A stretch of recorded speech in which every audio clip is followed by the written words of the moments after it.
हर हर महादेव। नमस्कार, स्वागत है आप सभी का हमारे इस YouTube चैनल सनातन सत्य ज्ञान में। आइए सुनते हैं अगहन मास में माता लक्ष्मी की पौराणिक कथा। राधे राधे, हरे कृष्णा, जय श्री कृष्णा। इस महीने यानी मार्गशीर्ष महीने में नित्य रूप से सुनी जाती हैं कुछ श्रेष्ठ कथाएं। आइए उन्हीं कथाओं का रसास्वादन कर लेते हैं। ओम नमो भगवते वासुदेवाय, श्री शिवाय नमस्तुभ्यम। सभी को जय भोलेनाथ।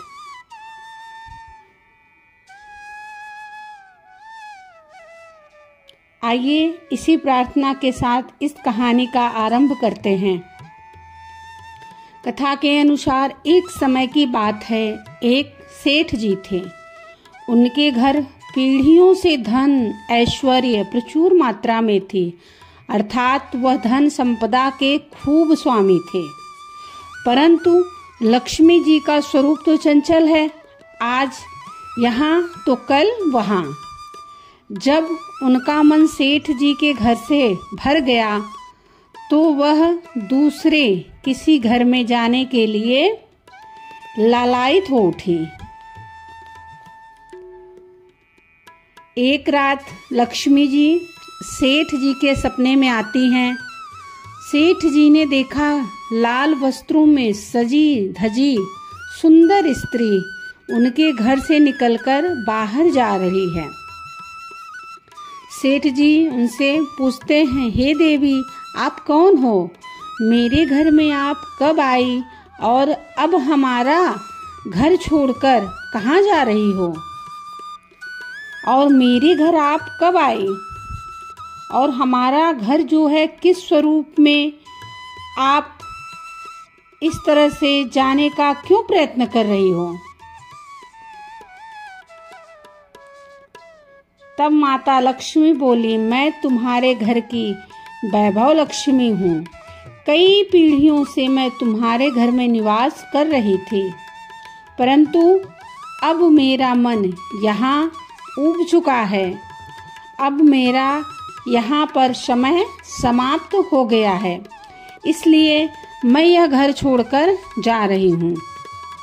परंतु मैं तुम पर अत्यंत प्रसन्न हूँ, क्योंकि मैं जितने समय तुम्हारे पास रही तुमने सदा मेरा सदुपयोग किया, संतों के घर में आमंत्रित किया, उनकी सेवा की, गरीबों को भोजन कराया, धर्मात्मा हेतु कुएं बनवाए, गौशाला प्याऊ बनवाकर कुंवारी लड़कियों के तुमने विवाह करवाए और कथा भागवत भी साथ साथ करवाते रहे।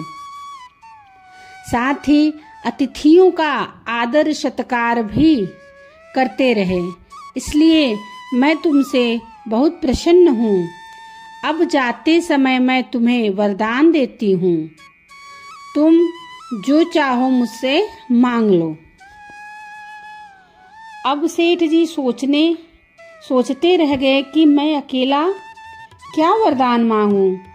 मेरी 4 बहुएं हैं, मैं उनसे पूछकर वरदान मांग लेता हूँ।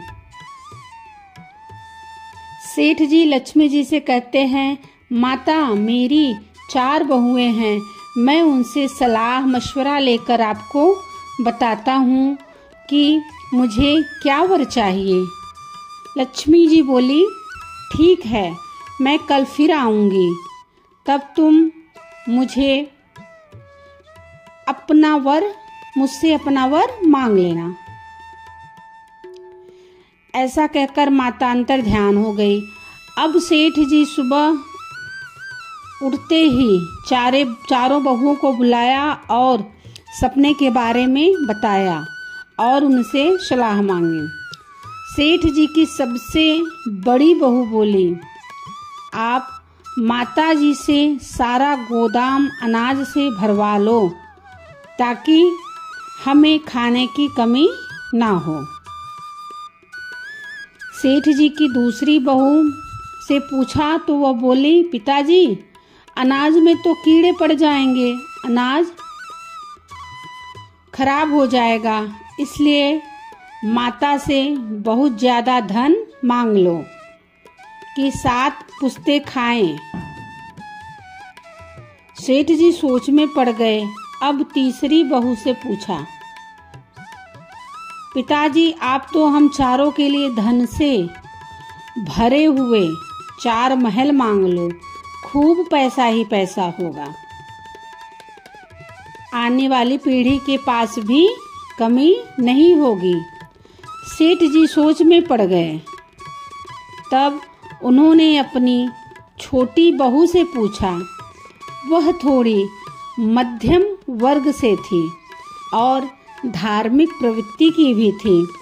वह बोली, पिताजी लक्ष्मी माता को अगर जाना है तो वह अवश्य ही जाएंगी, फिर धन संपत्ति कुछ भी नहीं टिकेगी। अगर टिक भी गई हो तो हमारी आने वाली पीढ़ी उसे देखकर आलस और अहंकारी हो जाएगी। इसलिए पिताजी आप माता लक्ष्मी जी से कहें कि वह अगर जाना चाहती हैं तो अवश्य ही जाएं, किंतु हमें यह वरदान देके जाएं कि हमारे घर में सज्जनों की पूजा होती रहे, हरि कथा होती रहे, मेहमान आए तो उनका आदर सत्कार हम करते रहें और परिवार के सभी सदस्यों के बीच प्रेम भाव बना रहे। क्योंकि अगर प्रेम होगा तो किसी को कोई परेशानी नहीं होगी, सब मिलजुल कर आने वाली विपदाओं को भी काट लेंगे।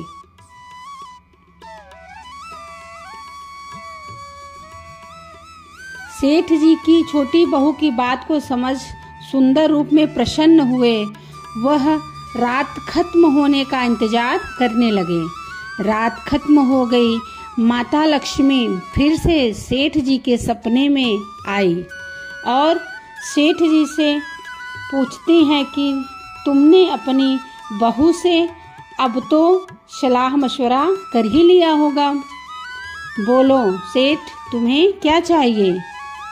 तब सेठ जी कहते हैं कि हे माँ, यदि आप प्रसन्न हैं तो मुझे यह वरदान दीजिए कि मेरे घर में सदैव हरि कीर्तन होता रहे, संतों की सेवा हमारे घर में होती रहे, अतिथियों का सत्कार भी होता रहे और हमारे परिवार के सदस्यों में आपस में खूब प्रेम बना रहे।